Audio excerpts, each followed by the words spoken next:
日本時間6月2日、ドジャースのウィル・スミス捕手が、米メディア、ドジャーステリトリーに出演しました。そこでは、同僚の山本由伸投手、そして佐々木朗希投手について言及をしました。また、米メディア、リッチ・アイゼンショーに、ジョン・スモルツ氏が出演し、大谷翔平選手について語る場面もありました。ここからは、その様子を字幕付きでご紹介します。I'd love to ask you what you think of this particular race in the National League for Cy Young right now, John. Yeah. It's off the charts. I don't know how you could choose right now. Well, you're right. It's fantastic, and some guys are on some unbelievable streaks. The National League has really the balance of the teams that are going to be really good this year and are good. But, Paul Skeens always going to be a front runner, dynamic pitcher out of the Pittsburgh Pirates. But you got this guy by the name of Ohtani that I've been saying for years, his greatest asset is his arm, and everyone thought I was crazy. And now they don't think I'm as crazy because he's the greatest generational pitcher to ever and hitter to play in our sport.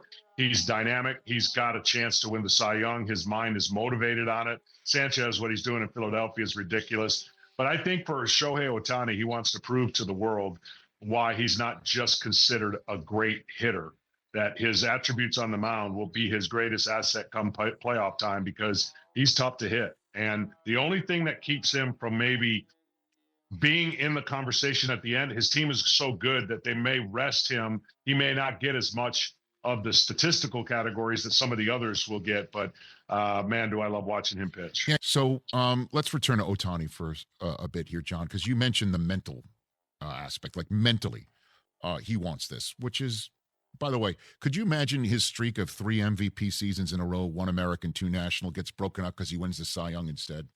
I mean, it's stupid. You can't even make it up, but all of us watching it feel you just got to, roll the baseball out and he'll do it.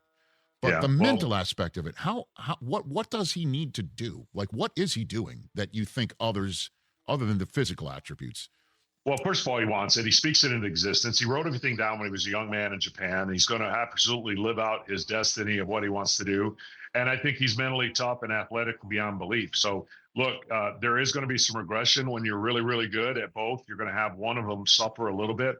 And I will say that if he wins the Cy Young, he's going to win the MVP as well. I mean, it's basically his trophy to lose, fair or not. It's just a discussion in a world that we've never seen anything like it. When he goes into a slump offensively, he can't afford to go into a slump on the mental end in pitching. So he's constantly on guard for doing something that nobody has been able to do just by by itself. So when he had nothing to do but concentrate on hitting, he stole 50, hit 50 home runs. Now that he's pitching, his stolen bases are going to go down. His offense is going to go down, but you're seeing the byproduct of his pitching. So there's this complicated metrics of when to give him a day off. When should he hit? Did he hit when he pitches? And he's going to impact the game in so many different ways. I truly believe that if he wasn't a pitcher, he'd want to be one of the greatest outfielders to ever play the game. But because he's going to be the DH and the pitcher, I basically am saying he can do whatever he wants. And when he sets his mind to it, he's on a mission to just totally focus on that aspect. That's why his offense is a little bit down. You can understand that. He's got to go to hitters meetings. He's got to take BP. He's got to go to the mound. He's got to throw BP. He's got to watch video. He's got a million things in his head that he's looking forward to when he gets ready for his next start. So those are the things people don't understand. What he's managing and what he's doing is truly amazing. Yeah, that's what I wanted to unpack a little bit here, is that because you can't just go out there and go, my split's great. This pitch is great. I'm feeling this pitch is my pitch tonight in my arsenal. You got to know the guy at the plate. You got to know what his weakness is and what his strengths are every single time that you're out there, as well as the guy that's trying to get you out when you grab a bat. How the hell does he do it? Us pitchers, us mortals, when we used to hit, we didn't really concern that much with the guy on the mound. We were worried about getting outs, and if we bunted every once in a while and got a hit or hit a homer, that would be a bonus. He's doing this on a nightly basis. So again, taking care of your body, eating right, getting the rest you need. You need different rest for hitting than you do for pitching. I would argue that his sleep study and sleep schedule is different for pitching than it is for hitting. And I give you an example for me, because I was a clown and I was loose cannon. I didn't care much about what go on in between. I didn't need sleep for 4 days, but the day that I pitched, I slept in till about noon or 1 o'clock every day that I pitched. So that's what I needed. Imagine what he needs. at a high level and the level that he's playing. That's, to me, that's what separates him as the greatest player ever. Winners of 14 of your last 17, I believe, and then a pretty big series between the D-backs. They just got swept by the Mariners 4-game set, but they've been playing some good baseball as well.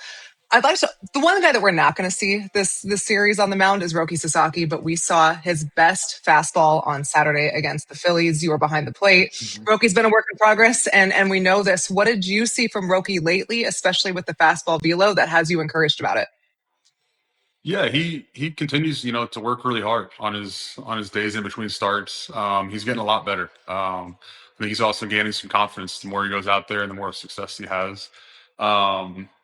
But yeah, I mean, as far as his fastball, I think he's just putting in better spots. He's more convicted with it.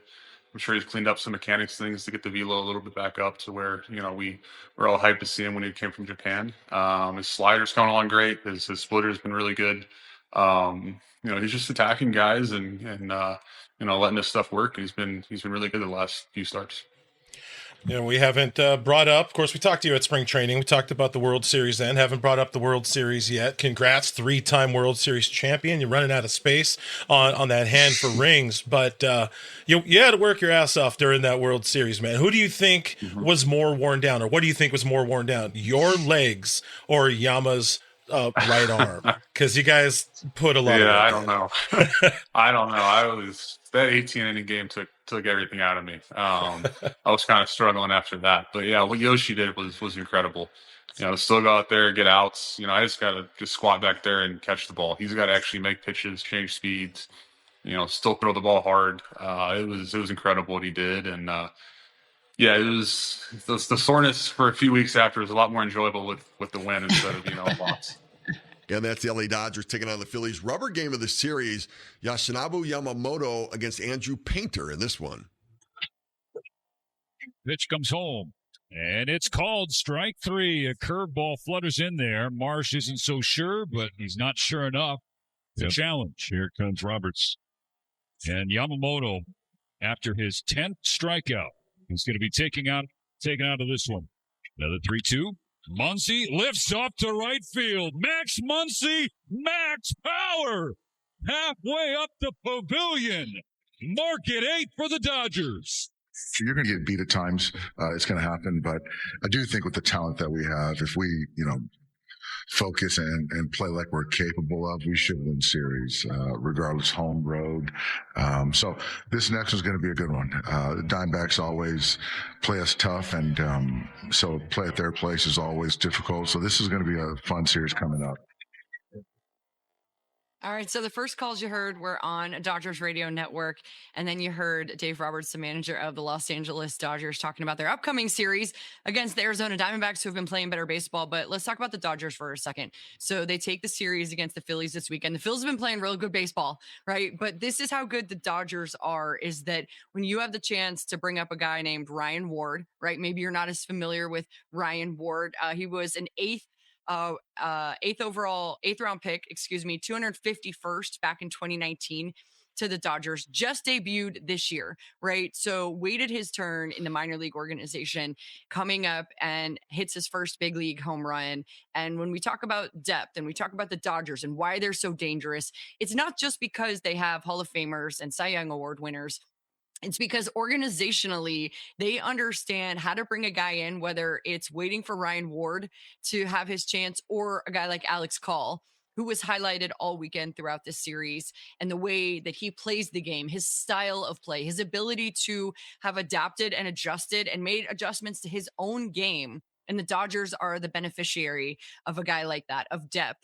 So a huge weekend overall. Yoshinobu Yamamoto, 10 strikeouts, 5 1/3 for him, which he has been able to give them length and go deeper into ball games, but still able to punch out 10 guys and a big weekend. I thought this was one of the better series this weekend, watching these two teams go head to head against each other. A ton of fun to watch these two teams. I was impressed with the Phillies and their ability to come in, and they've been playing good baseball. The Dodgers, though, and what they do and how they play at home, almost unbeatable. いかがでしたでしょうか？このチャンネルでは、日本人メジャーリーガーなどを中心に野球情報をお届けしています。この動画が良かったら、高評価、チャンネル登録をよろしくお願いいたします。今回も最後までご覧いただきありがとうございました。それではまた次の動画でお会いしましょう。